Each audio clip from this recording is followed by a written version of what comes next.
Hola chicos, nos volvemos a encontrar. He tenido buenos comentarios con respecto a los videitos, así que voy a intentar seguir explicándoles. Nosotros habíamos cortado en producto escalar. Yo voy a retomar producto escalar y les quiero decir que el producto escalar se puede dar tanto en el plano como en el espacio. Ven que yo pongo acá R2 y R3. Entonces, ¿qué dijimos? Que el producto escalar de dos vectores, que se escribe de esta manera, como si fuera un U escalar B, se define como el módulo de U por el módulo de B por el coseno del ángulo comprendido entre los dos vectores. Es como este dibujito que yo hice acá. Acá tengo el vector U y acá tengo el vector B. La proyección es como si yo achataría el vector U sobre el vector B, me determina este triángulo rectángulo. Esta porción que yo puse la llave sería la proyección de U sobre B. Geométricamente, ¿qué diríamos? Que la proyección no es más que U por el coseno de tita. ¿Se dan cuenta? Si yo hago U por coseno de tita, voy a obtener la proyección. ¿Recuerdan? Yo esto lo hice por si no recordaban. Este sería el dibujito que nos quedó ahí, ¿verdad? Entonces, ese nos quedó un triángulo rectángulo. Si yo digo coseno de un ángulo, ¿qué era? Sor, car, toa, ¿se acuerdan? Cateto adyacente sobre hipotenusa. El cateto adyacente en este triangulito, ¿qué sería? La proyección, que es lo que estoy buscando, sobre la hipotenusa, que es el vector U. Por lo tanto, la proyección, ¿qué va a ser? Va a ser U por coseno de tita. Eso es lo que nos define geométricamente el producto escalar. Y analíticamente nos va a dar un número real. Nosotros en pasos siguientes lo vamos a ir resolviendo. Por ahora les dejo este mensaje, que el producto escalar, que se puede dar tanto en el plano como en el espacio, analíticamente cuando lo resolvemos nos va a dar un número real. Y geométricamente hacer el producto escalar, ¿a qué nos ayuda? A encontrar la proyección de un vector U sobre otro vector B. Para antes de arrancar necesitamos algunos datos. Vamos a ver. Dijimos, ¿se acuerdan? Cuando empezamos a hablar de vectores, que había versores y que había ciertos versores asociados al eje cartesiano. Lo habíamos visto en X, en Y. Ahora vamos a ver los versores asociados a los ejes X, Y, Z, que los vamos a empezar a llamar como el versor Y, J y K. ¿Por qué? Porque el versor Y, que está asociado al eje de las X, tiene por componentes 1, 0, 0, 1 para el eje X, 0 para el Y y 0 para el Z, y obviamente su módulo es 1. El versor asociado al eje de las Y se va a llamar J y va a tener como componentes 0, 1, 0 de módulo 1, y lo mismo pasa con el eje Z, que su versor asociado se va a llamar K y va a tener componentes 0, 0, 1. De esta manera vamos a empezar a trabajar con el producto escalar. Lo primero que vamos a ver, vamos a trabajar el producto escalar, pero de estos versores, estos que los llamamos IJK. Fíjense, yo voy a hacer algunos. Si yo hago versor I por versor I, ¿qué me queda? Yo me llevo acá por la definición módulo de I por módulo de I por coseno de 0, ¿no es cierto? Porque los dos versores estarían en el eje de las X. O sea, que el ángulo que forma, ¿qué sería? 0. Miren, ¿qué me queda? El versor I vale 1, el versor I vale 1, el coseno de 0, ¿cuánto vale? 1. Por lo tanto, si yo hago I escalar I, me queda 1. Si yo hago I escalar J, módulo de I por módulo de J, ¿por qué coseno? Sería de 90 grados, porque el eje de las X con el eje de las Y, ¿cuánto tienen? 90 grados. Por lo tanto, ¿qué me queda? I vale 1, J vale 1, pero el coseno de 90, ¿cuánto vale? 0. Por lo tanto, esta cuentita me daría 0. Hago otro ejemplo. Si yo hago J con K, J, ¿quién sería? El eje de las X, el eje de las Y.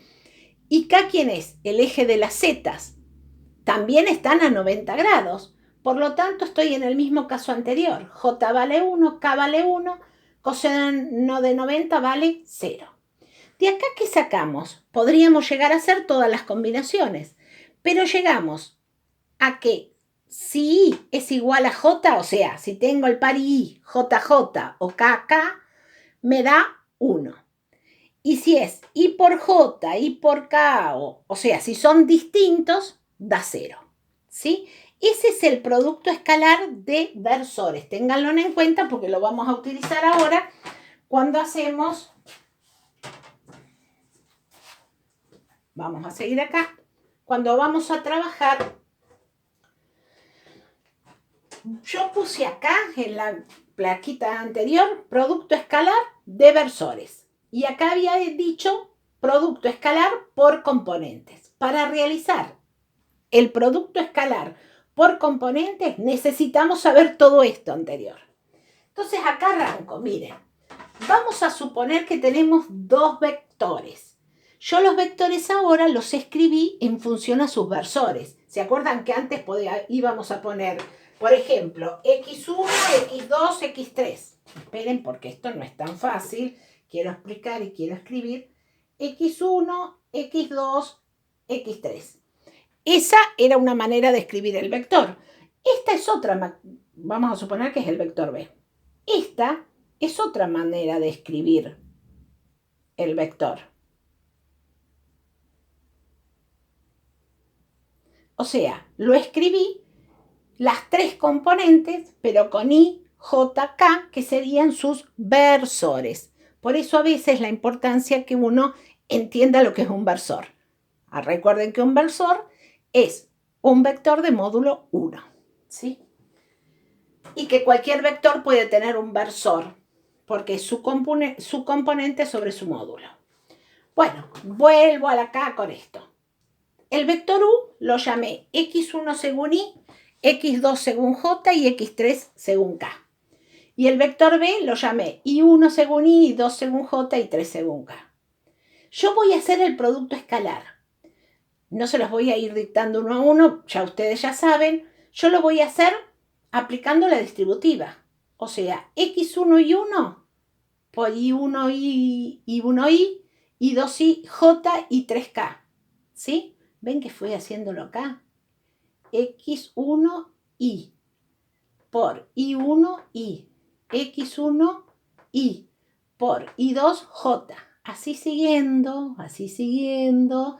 No lo repito uno a uno porque es aburrido. Ustedes lo van a hacer y ahí ¿qué va a saltar? Va a saltar lo que aprendimos en la plaquita anterior. ¿Recuerdan? ¿Qué dijimos? Dijimos que si es igual a J, o I, JJ y KK, va a ser 1. Y si no, es 0. Entonces, acá, ¿qué me quedo? Yo empiezo a hacer una limpieza y yo digo, J por I se va. Tenía que arrancar acá. X1 y 1 por I, ahí vale 1. Entonces, ¿qué pongo? X1 y 1. Acá digo X1 y 2. Y J se va. X1 y 3 y K se va. Acá que me tengo, JI se va porque se hace 0, JJ se queda, este se va, K por I se va, este se va, ¿y qué me queda? K3 y 3, X3 y 3, K, J que vale... algo puse mal acá, chicos. Este es K. Me equivoqué. Si no, no se iría. ¿Está? Vuelvo a repetir. Escribí los dos vectores en función de I, J y K, que son los versores. Puse el producto escalar y el producto escalar que me dice que tengo que ir multiplicando por la propiedad distributiva componente a componente. Para esto, ¿qué me valí? Me valí de saber que I por I, J por J y K por K en los versores vale 1. Si son distintos, valen 0.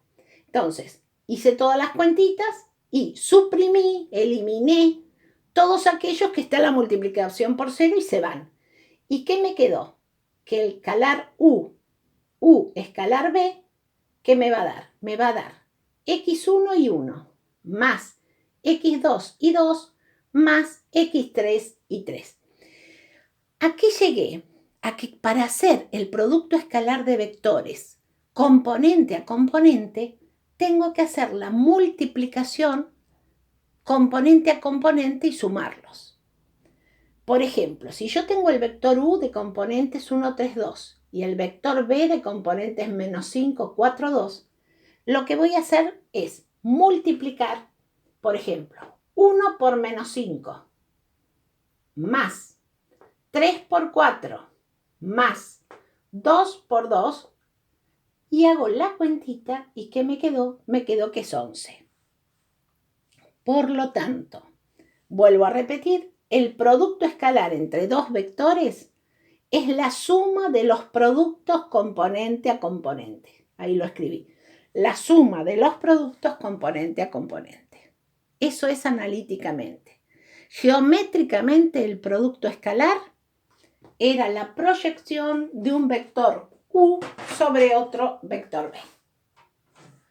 Bueno, paso a otro temita. Yo ya me perdí con, no sé por cuál de las hojas es, pero bueno, vayan mirando y yo fui siguiendo justamente el apunte que les mandé. Y vamos a hablar otro tema importante que es cosenos directores. Los cosenos directores pueden ser sobre el eje X, sobre el eje Y y sobre el eje Z. ¿Por qué? Porque un vector en el espacio va a formar un ángulo con el eje X, un ángulo con el eje Y y un ángulo con el eje Z. Por eso vamos a tener 3 cosenos directores. Porque un ángulo, si fuera en el plano, ¿qué vamos a tener? 2 ángulos con el eje, un ángulo con el eje X y otro ángulo con el eje Y. Ahora ustedes imagínense que están en el espacio y es como si se pusieran en el esquinero, en algún esquinero de su casa. El piso va a ser el plano XY y la pared, el ángulo de la pared va a ser el eje Z. ¿Sí? ¿Recuerdan? Este es X, este es Y y este es Z. Yo voy a tener un vector por acá. Ese vector, si yo voy a tener acá la proyección sobre el eje XY y acá la proyección sobre el eje Z. ¿Se dan cuenta? O sea, tienen que empezar a pensar un vector en el espacio. Yo el ejemplo más clásico que doy cuando estamos en clase es párense en una punta del aula, donde el piso va a ser el eje XY y una de las uniones de las paredes va a ser el eje Z. Entonces vamos a ver cuáles son los cosenos directores, se llama, de los ángulos que forma con cada eje. Vamos a suponer que yo quiero encontrar el coseno director del eje X, o sea, del ángulo que forma ese vector con el eje de las X. ¿Yo qué voy a hacer? El vector, vamos a suponer U, escalar el versor. Como quiero en el eje X, voy a hacer el versor Y. ¿Qué dice la teoría? Miren que no hago nada nuevo, hago todo lo que ya hemos visto. Yo digo módulo de U por módulo de Y por el coseno del ángulo comprendido. ¿Quién quiero encontrar? ¿El coseno del ángulo? Despejo coseno de ángulo. ¿Y qué me queda? Me queda U escalar Y sobre el módulo de U por el módulo de Y. ¿Ahora qué hago? No hago más que reemplazar el vector U. ¿Qué componentes dijimos que tenían? X1, X2, X3. Y el versor Y, 1, 2, 1, 0, 0. Sobre el módulo de U, X1 al cuadrado más X2 al cuadrado más X3 al cuadrado, por el módulo de Y. Yo no lo puse, pero sería 1, ¿verdad? Porque es el versor. Entonces, miren, si yo me fijo, ¿qué voy a tener? El producto escalar es multiplicar componente a componente, ¿sí? ¿Qué me queda? X1 por 1, lo tengo acá. X2 por 0, se fue. X3 por 0, se fue. me quedó solo x1 sobre la raíz cuadrada por 1, lo que es lo mismo el módulo de u. O sea, que el coseno director del eje X se llama coseno de alfa, le puse, y es x1 sobre el módulo de u. O sea, la primera componente del vector u sobre su módulo. De la misma manera encuentro el coseno director del ángulo beta, lo llamé, que es el que forma con el eje de la psi. ¿Y qué me quedó? Me quedó x2 sobre su módulo, y de la misma manera encontré el coseno director que forma con el eje de las zetas y que va a ser x3 sobre su módulo. Por lo tanto, los cosenos directores, ¿qué van a ser? Van a ser u sobre el módulo de u. Que eso no era más que los versores que habíamos estudiado, ¿se acuerdan? O sea que todo tiene relación con todo. Hasta el momento no hemos visto cosas nuevas, hemos visto cosas que la hemos acomodado distinto. Nombres nuevos, como versores o cosenos directores. ¿Hasta acá llegamos? Hacemos un poquito más y paramos. Así ustedes, a ver si se ve bien, estamos. Me queda un puntito más. La orientación de un vector. Dice, ustedes van a ir a leer ahí en el apunte, creo que se llama, a ver, esperen que lo busco. Orientación del plano, ahí está. Destrógira o levógira. Bueno, yo lo pongo en sentido horario o en sentido antihorario. ¿Qué quiere decir? En sentido antihorario, miren, yo tengo acá, estoy con el positivo. Este es el eje X, Y y Z. O sea, el versor I, J y K. Si yo voy de I a J, hago este caminito, de I a J, estoy en sentido antihorario, ¿verdad? Al revés de las agujas del reloj. Por lo tanto, si yo trabajaría, si yo hago I escalar J, me queda positivo. Si yo hago J, K, es positivo. Y si hago K, I, también va a ser positivo. ¿Por qué? Porque estoy en sentido antihorario. Pero si yo trabajo, por ejemplo, del versor I al versor K, que voy en sentido horario, ahí que voy a tener como resultado un resultado negativo. Si voy de K a J, también, y si voy de J a I, también. Esos tres son negativos con respecto a la orientación de los planos o de los vectores. Todo con qué nos manejamos, se dan cuenta, con los versores. Por eso tanta importancia de saber que el versor es un vector unitario. Voy a parar acá. El próximo tema es producto vectorial. Ya les estoy contando que se da solo en el espacio. Hasta acá hemos visto el producto escalar, que se da en el plano y se da en el espacio. Aprendimos a saber lo que nos daría geométricamente y también lo que nos daría si lo trabajamos analíticamente. Se dan cuenta que trabajarlo analíticamente es sumamente sencillo, ¿sí? Es aplicar una propiedad distributiva, nada más. Componente a componente, ojo, ¿eh? Bueno, y como resultado era un número real. ¿Listo la síntesis? Hacemos un alto y después arranco con producto vectorial.